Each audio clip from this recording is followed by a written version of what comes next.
This is NDTV.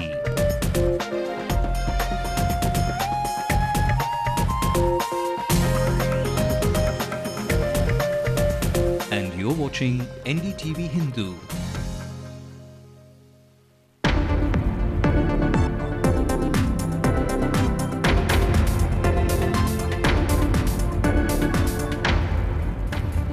This way or that, DMDK's Vijaykanth says he won't join the PMK, while PMK's Ramadas says his party will go it alone. There's something fishy about that email that's been spamming your inbox. It's not a lottery. In fact, it leads you to bankruptcy. And watch out how your debit card can be cloned for the first time on television. NDTV Hindu exposes the dangers of swiping that debit card of yours. LTT Padmanabhan issue surfaces again. Waiko says all is clear, but is that the truth? No need for manual labor to clean Chennai's beaches. The corporation introduces these machines to do the job. An ace badminton player, Saina Nehwal, crashes out of the World Badminton Championships in Paris. A very good evening. Those are the top stories that we're tracking at this hour. Details of those coming your way. Before that, let's have a look at what else is making headlines in India and rest of the world. Not just the BJP, even the Congress distances itself from Chidambaram's saffron terror remark. CWG to miss another deadline, this time the biggest deadline of them all. Another controversy hits Indian hockey with Chief Jose Brasa reportedly lashing out while the Supreme Court says forget squabbles. The man suspected to open fire irrationally, well, he's a suspected terrorist doing a moonwalk. All eyes were today, of course, on MDMK Supremo Waiko as he attempted to come clean on the allegations which were put on him by LTT leader K. Padmanabhan. Now, Waiko was attending an iftar party today in the city. Now, the allegations against him are, of course, that he thwarted ceasefire plans in the war between the Tigers and the Sri Lankan army. Waiko, who's known to have vociferously championed the cause of Tamils, Lankan Tamils in Tamil Nadu, does in fact face a lot of serious questions after these allegations.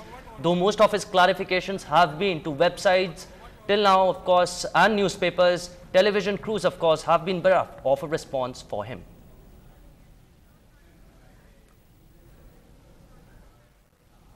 Well, of course, that was Waiko coming out of the iftar party. Usually he does it every year during the month of Ramzan.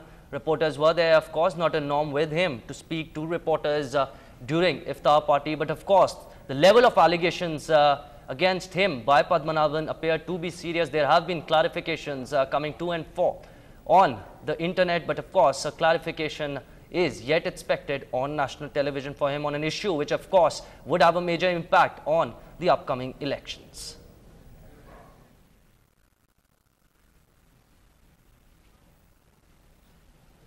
Well, now NDTV Hindu, of course, tells you the other big story of the day, and that too in one picture. Now, have a look at this on your screens. Now, that is the political picture of the day. Two leaders, DMDK's Vijaykanth and PMK's Ramadas. One man who says he won't go with the DMK, the other says he will go it alone in the assembly polls starting in Tamil Nadu.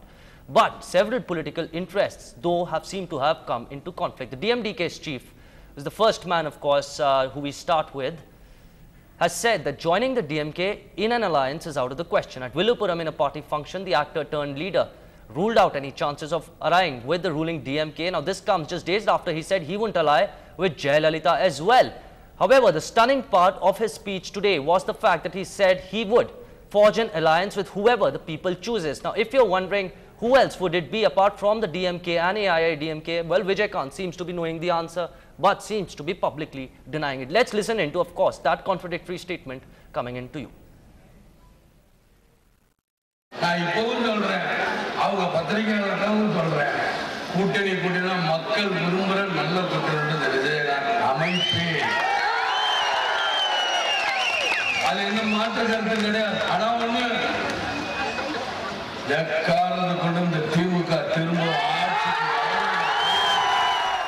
And of course, the other man in the picture, that was one man. The other man, of course, we showed you, PMK founder President Ramadas today said that the PMK would contest only only 100 assembly constituencies on its own. Speaking at a political training camp for youth in Salem district, Damodar said, and I quote here, playing, of course, the caste factor loud and clear that if Vanyards belonging to various political parties vote for the PMK, the party can easily win in all the 100 constituencies. Of course, people's issues throughout, that's been the focus here. People's issues have been put on the back burner, political calculations ruling the roost in who needs to align with who. Too early to say that, but indications, of course, ripe that more than the people's interest, it's political expediency that's ruling the roost in deciding who's supposed to jump into bed with whom.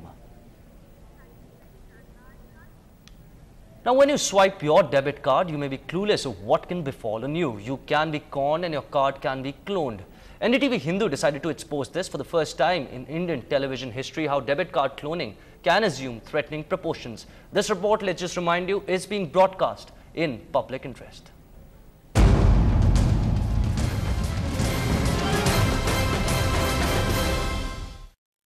Well, a debit card is something which has become a necessity these days, something which you use for buying that high-end clothing line of yours to the grocery next door. Now, with the proliferation of these cards, of course, come the added security risks associated with them. Now, today what we're going to see is how I clone this card. This is my friend's card.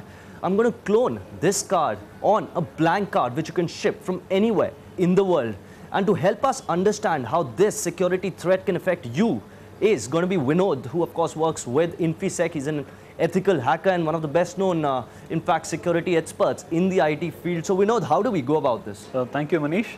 And today I'm going to discuss about how a magnetic card like this, magnetic card, it can either be a debit card or a credit card, which has all track 1, track 2 and track 3.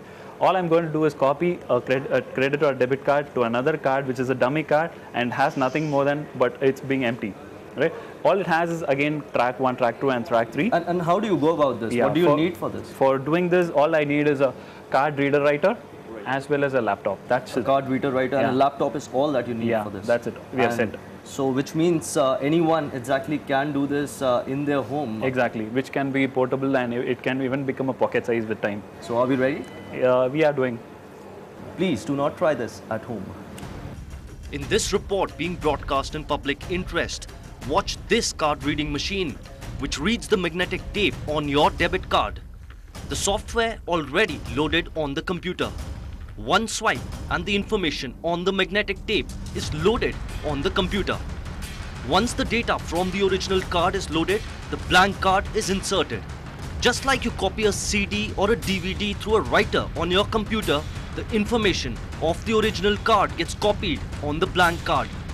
All this only with this, a card reader and a laptop. So we know that we're done. What do we have here?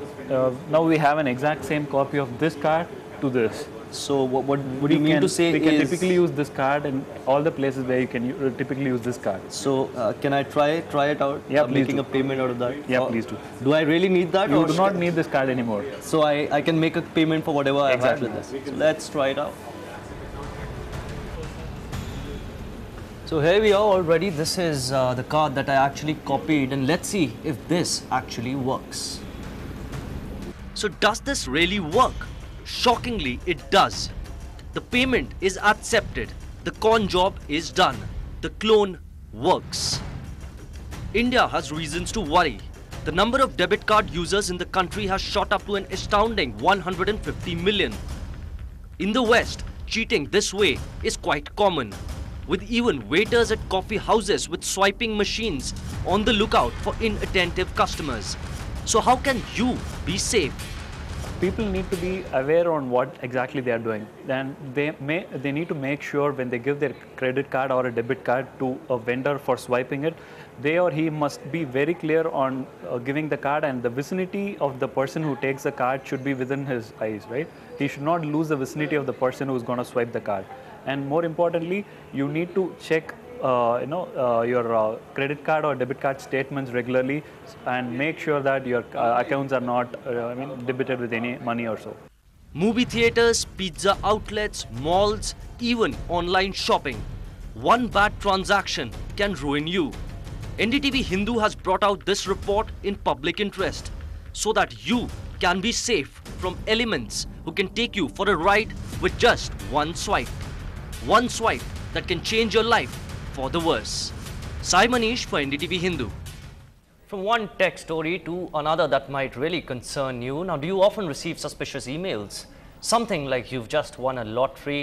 Well, here's a report which suggests what you need to do in such cases. The police say they have registered 10 cases of such phishing in just the last 1 week. In connection to the latest headache, of course, phishing seems to be acquiring major proportions. Is your inbox familiar with these messages? Because the email would say it is authentic and certified by a foreign country's government or even a deputy prime minister. They will then be followed by requests of money for certain processing charges. Now Satya, like many others, was tempted to reply because of the many thousands of rupees promised as salary. Service சார்ஜாக 49,000 ரூபா நீங்கள் கட்ட சொன்னாங்க. அதை வந்து 28/2009 கட்டிட்டேன். அதுக்கு அடுத்து வந்து கட்டி முடித்த உடனே ஃபாரின் கரன்சி டேக்ஸ் என்று ஒன்று புதுசாக கொண்டு சொன்னாங்க. அது வந்து 1,56,000 ரூபா கட்ட சொன்னாங்க. அதையும் கட்டியாச்சு. அது கட்டி முடித்த உடனே மறுபடியும் வந்து என்ன பண்ணாங்க, 7,83,000 ரூபா இது கஸ்டம்ஸ் டேக்ஸ்னு போட்டாங்க. Satya obediently paid all that was asked for. He was then delivered a sealed box with supposedly camouflaged dollar notes. It was then that he finally got suspicious and approached the police, who on investigations found it to be a huge scam by this Nigerian. At least 10 such cases have been reported in just the last 2 weeks. It is located in Nigeria or South Africa or some other in Kenya or UK. So it's very difficult to our Indian police or Tamil Nadu police to trace the fellow in Nigeria or South Africa. இப்போ வந்து எனக்கு 15 லட்சம் ரூபா கடன் இருக்குங்க. அதை நான் தொடர்ந்து வட்டி கட்டிட்டு வரேன். என்னால் பே பண்ண முடியல. The network is vast and well organized that your hard-earned money gets transferred within seconds. The police are trying to track the many Nigerians in the city who have been living illegally. So remember, each time you receive a mail or a message such as this, you should turn a doubting Thomas. In Chennai with Pratiksha, this is Ashmit Kumar for NDTV Hindu. And Mr. S. Jayakumar from the Cybercrime Bureau tells us the golden rule about such lottery mails. Listen into what he had to say. It is not dangerous to open the message. Whenever you receive any emails or SMS, you can open the message. Open the message and see the content and don't respond it once because it is a phishing actually. Yes. Just there without you are buying a lottery ticket or without investing any money. Yes. If they are telling you are won this much lottery, mean how we can believe it? Yes. So just you forget it. SMS or email. No, recent times we are receiving a lot of complaint about this phishing and this debit card frauds and all. Now, after NDTV Hindu broke the story of how question papers of the Madras University were leaked before the start of the examination, the university authorities have now come out with a quick fix solution to prevent any such malpractices in the future. One of the biggest malpractices exposed by NDTV Hindu, question papers of the Madras University being sold for a mere sum of 2,000 rupees. Now, in order to set things straight, the university has come up with an innovative solution. The authorities have directed that the question papers will now be emailed to colleges half an hour before the start of the exam. The Vice Chancellor says this order will be in force with immediate effect starting from November. We have a lot of confidence over present technology available with us, which will certainly help the colleges and where the examinations are being conducted. They will ensure the safety and security of all the materials connection with the examination as well. Above all, and it will certainly ensure the confidentiality. The authorities hope that this foolproof method will end the malpractice, but will it be effective enough? Bureau Report, NDTV Hindu. Now, Collywood has its own superstar robo and so does the Chennai Corporation. To remove building debris and to keep our city's beaches clean, the Chennai Corporation has procured several state-of-the-art machines for a cost of over 30 crore rupees. The mayor in fact said that these machines would be an effective addition to the cleaning facilities already set up by the civic body. But the message from the corporation is that we might have super machines to keep our beaches clean, but nothing helps the cause more than if the people themselves stopped littering. We're heading for a short break right now, but up on the other side, Chidambaram is a lonely man. This after the BJP and both his own party lash out against him.